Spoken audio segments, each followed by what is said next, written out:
गुमनाम राही। ये सब तो घर चलने का नाम ही नहीं ले रहे हैं। अब क्या करूं मैं?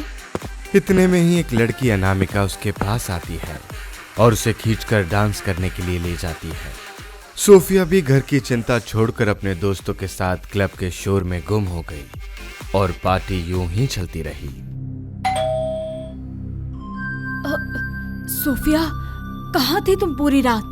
सोफिया, मेरी बच्ची, क्या हुआ तुम्हें? सोफिया, बताओ हमें, कहाँ थी तुम पूरी रात और तुम्हारी ये हालत ऐसी क्यों हो गई है?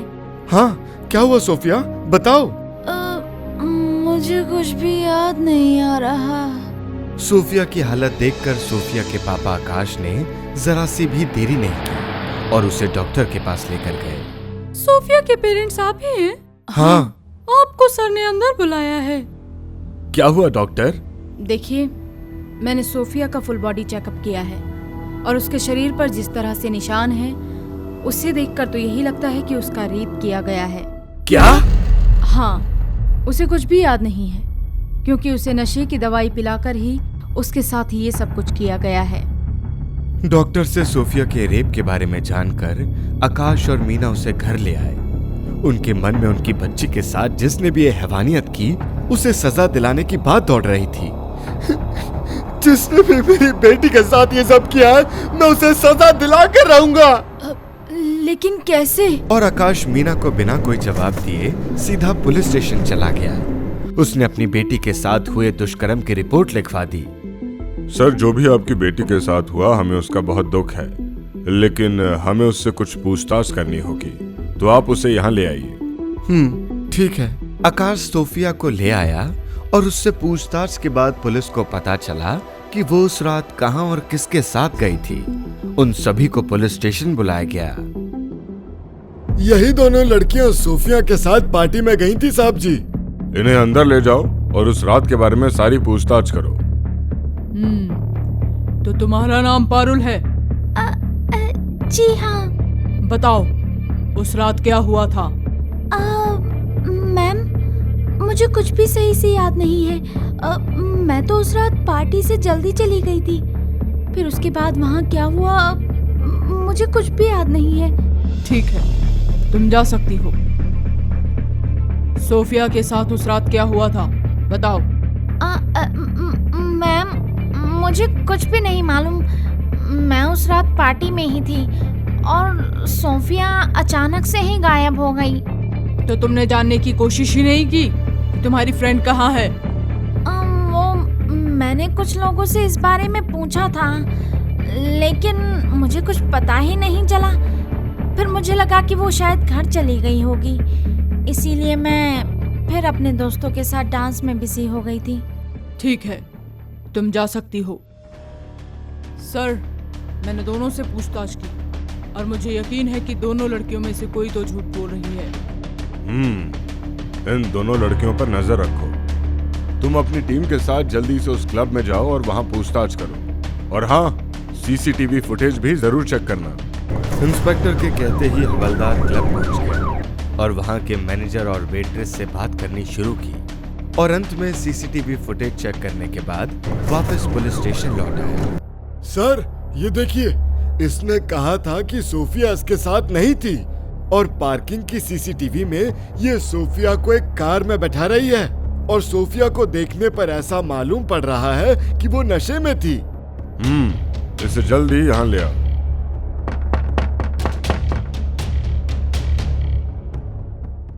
आप? हाँ, हमें पता चल गया है कि सोफिया के साथ ये सब किसने किया है और वो यही है। यहाँ? ये कैसे हो सकता है? कौन है वो? हवलदार बिना कुछ जवाब दिए अंदर घुस आता है और तलाशी लेने लगता है और ऊपर सोफिया के कमरे में जाता है जहां अनामिका और पारुल भी सोफिया के साथ बैठी होती हैं। तभी हवलदार लेडी हवलदार से कहता है, गिरफ्तार कर लो इसे। रुक जाओ, बताओ तुमने क्यों किया ये सब, और वो भी अपने ही दोस्त के साथ?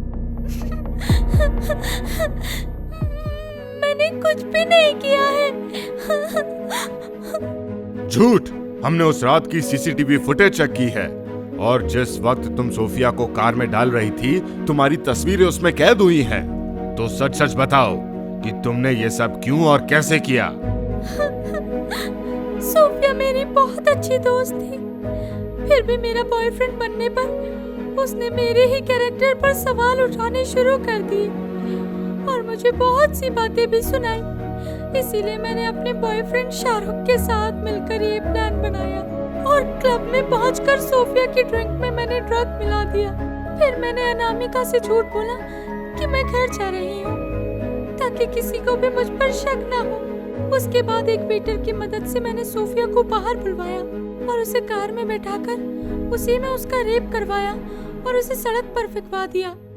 बस अपनी बेइज्जती का बदला लेने के लिए तुमने अपने दोस्त के साथ इतनी घिनौनी हरकत की। शर्म आनी चाहिए तुम्हें। पारुल का बयान लेने के बाद उसके बॉयफ्रेंड शाहरुख और उसकी मदद करने वाले वेटर को भी जल्द ही पकड़ लिया गया और उन्हें कड़ी से कड़ी सजा दिलाने की कोशिश की गई। सोफिया और उसका परिवार इस सदमे से उभरने की कोशिश में लगा था कि उसकी सबसे अच्छी दोस्त ने ही उसके साथ ये सब किया।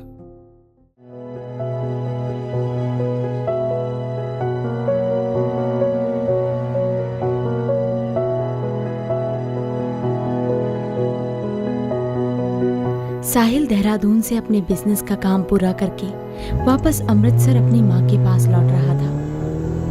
उसका देहरादून में अपना खुद का बिजनेस था, जिस वजह से उसका आधे से ज्यादा समय वहीं गुजरता था। वो कभी कभी ही अपनी माँ से मिलने जा पाता था।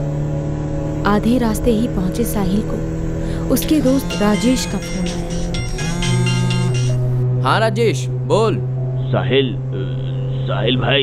भाई कांड हो गया। तू इतना घबराया हुआ क्यों है? शांत होकर बता क्या हुआ। भाई हम सब मुसीबत में पड़ गए। अरे बोल क्या हुआ? भाई वो मर गई। क्या? तू पागल तो नहीं हो गया है? भाई लाश मेरे सामने है।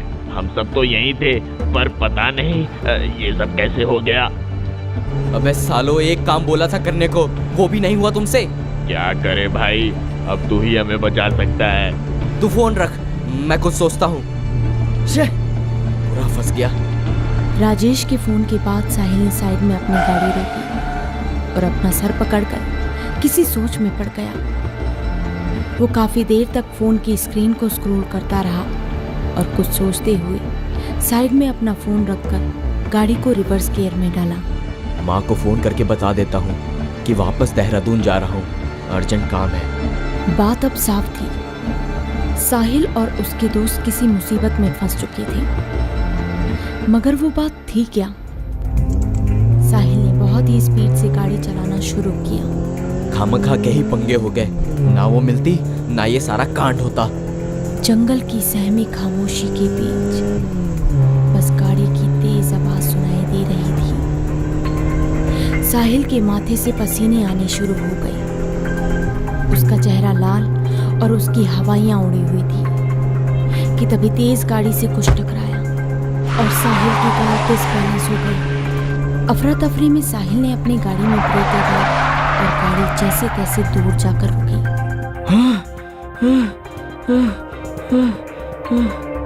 साहिल अपनी गाड़ी से बाहर निकला और पीछे की तरफ जाने लगा। थोड़ा आगे जाने पर उसने जो देखा उससे उसकी हालत खराब हो गई। ये क्या है? साहिल ने अपने सामने एक किन्नर को खून से लथपथ देखा। साहिल से अब अनजाने में एक एक्सीडेंट हो चुका था। अरे यार, लाइफ में कम लगी हुई थी जो इस किन्नर ने भी मेरी लगा दी। अब क्या करूं?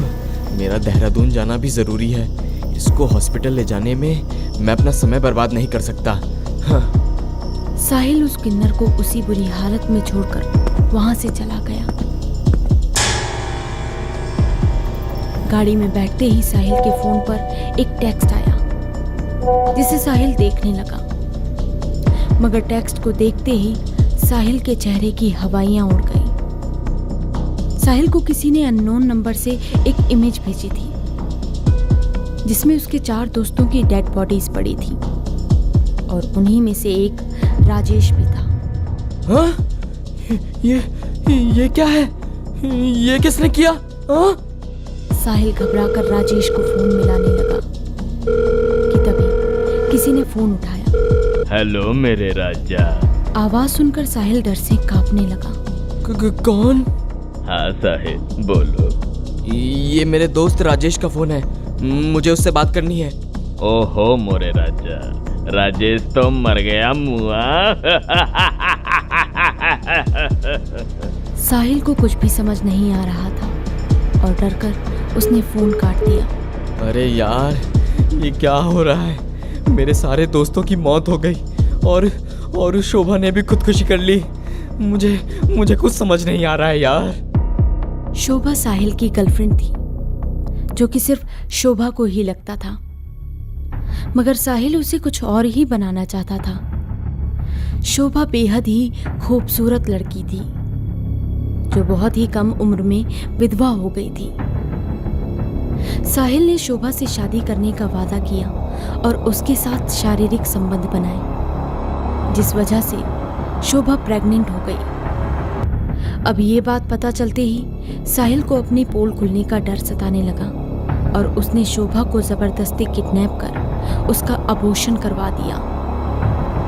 मगर साहिल यही नहीं रुका, उसके और उसके दोस्तों ने उसका बलात्कार करना शुरू कर दिया। वो शोभा को महज अपने मनोरंजन का सामान समझने लगे, जिससे परेशान होकर एक दिन शोभा ने आत्महत्या करना ही सही समझा और अपने आप को मौत के घाट उतार दिया। इसी बात का पता चलने पर अब साहिल देहरादून जाकर अपने किए हुए कांड को दबाना चाहता था। एक काम करता हूँ, राजेश को फिर से कॉल करता हूँ, क्या पता कोई मुझसे मजाक कर रहा हो। साहिल ने फिर से राजेश को फोन मिलाया, पर इस बार फोन की आवाज उसकी कार में से ही आ रही थी कि तभी उसे पीछे किसी के होने का एहसास हुआ। जैसे ही साहिल मुड़ा, पीछे वही किन्नर राजेश का फोन लिए बैठा था, जिसके बाद उसने फोन उठाया और कहा, हेलो साहिल बाबू। साहिल अब खौफ से भर चुका था। उसने हड़बड़ाते हुए अपनी गाड़ी का दरवाजा खोला और बाहर की तरफ भागने लगा।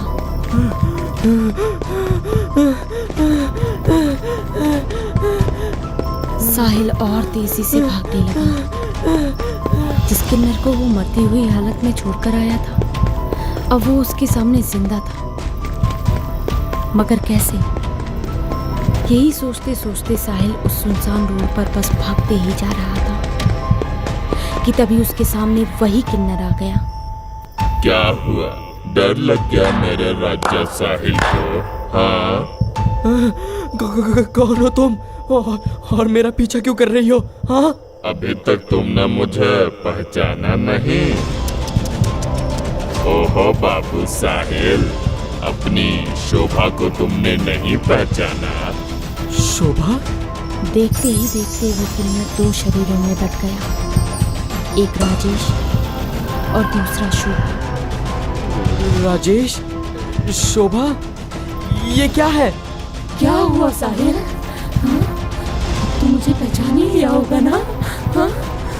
मैं तुम्हारा दोस्त और मैं तुम्हारी प्यारी शोभा। इसको तो मैंने इसकी सही जगह पहुंचा दिया। तेरी बारी है।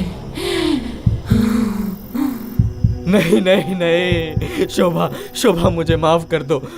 मैं तुम्हारा दोषी हूँ, मुझसे बहुत बड़ी गलती हो गई।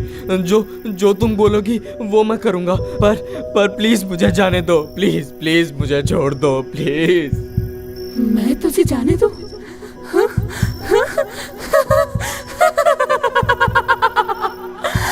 अरे जानवर भी तुझसे अच्छे होते हैं साहिल। कम से कम एक बार शिकार करके काम खत्म तो कर देते हैं, लेकिन तो वो हैवान निकला, हैवान। मुझे जिंदा ही मारकर अपने दोस्तों के सामने मुझे नोचने के लिए फेंक दिया। हाँ? नहीं साहिल नहीं, मैं तुझे नहीं छोड़ूंगी। हाँ? प्लीज शोभा, मुझे जाने दो, प्लीज मुझे माफ कर दो, प्लीज। तुम माफी के लायक नहीं है साहिल। तुझे तो मैं आज यही मारूंगी।